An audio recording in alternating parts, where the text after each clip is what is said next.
Yeah, but. You know anybody that uses yeah, but? Hey guys, it's Bob Fergan. My heart, my desire, really, it's my prayer is to help people getting close to 50 or in their 50s, 60s, 70s, or 80s live their best life. The second half of your life be the best part of your life. Yeah, but. Do you know yeah, but people? So perhaps you're someone with an opportunity and you share that opportunity and it really hits the pain points and it could be very helpful to someone else, whatever your opportunity is. And it all makes sense. And you go through that presentation and at the end of it, would you have any questions? Well, yeah, but, I've never been very good at that. Yeah, yeah, but I can't do that because I don't have any money. Yeah, but my spouse won't let me do that. Yeah, but, but, that's what I think of. That's what I think of. I remember this wonderfully beautiful woman in one of my organizations, business, direct sales companies.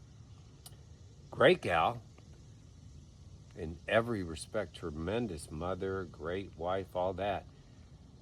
But when it came to going to higher levels in her life and being challenged, and she clearly had the ability, she had the intelligence, she would always make the excuse, yeah, but that person doesn't have time. Yeah, but, you know, next week we're going on a vacation. Yeah, but Christmas is coming up in 3 months. Every excuse in the book. Yeah, but, yeah, but, it's like what we just went through here with our 250-year celebration of being on the planet. And clearly, we are not a perfect nation. There's no such thing.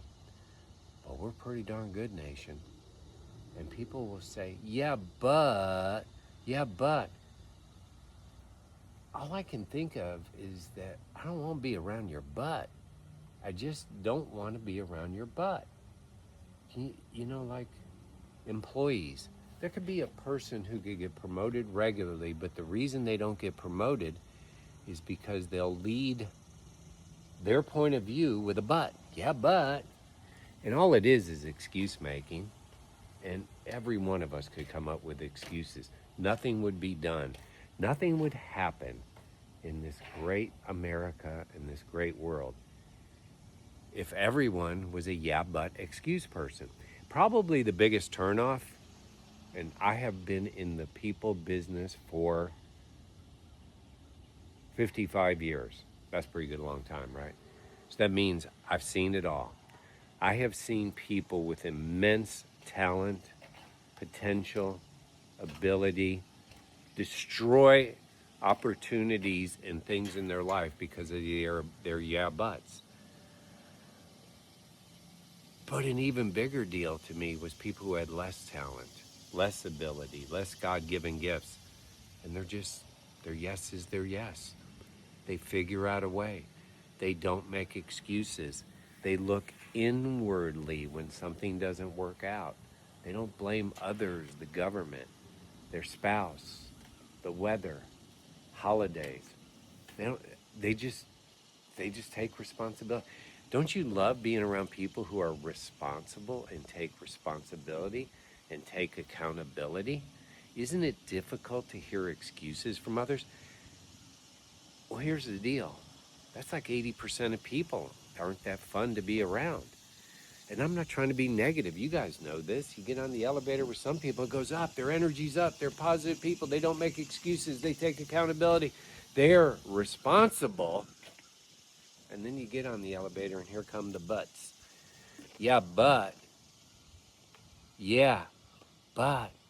Do you know one of the things you could change now that could open up so many more doors is stop making excuses. Stop turning off other people with your butts.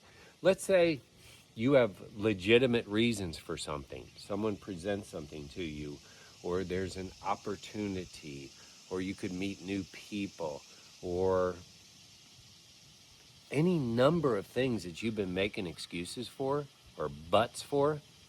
Just keep your mouth shut. Realistically, keep your mouth shut. Because if you just take in the data, whatever that might be, and just keep your mouth shut and let it work on you and see, hey, it may not align with you, and that's okay. But people weren't turned off by you and your excuses. And if you screw something up, take responsibility. Always take responsibility. I mean, people love to be around responsible people. So what else do I have to say about excuse makers? If you don't fix it, I think it affects everything. Because here's what I know. Words are so powerful. So some door opens, some new relationship happens for you, opportunity comes your way. I've seen people get windfalls in income. And you know what they say to me? Yeah, but I'll pay more taxes. I remember this so clearly. You know, when I would present an opportunity for someone and they could clearly make 10,000, 100,000 in my business, you know what they said? Yeah, but I'll pay more taxes. I'm dumbfounded by that stuff. I don't know where your head's at, but if you're a yeah butter, and I used to be a yeah butter, I got rid of my butts, and now I get more opportunity. People like me better. I'm more fun to be around. I'm more influential. So you got to get rid of your butts. But you know what you really need, if you don't have it yet, is Jesus Christ, the King of Kings. Salvation is as close as asking the Lord to forgive you for your sins and come into your life. That's a good thing. Have a blessed day.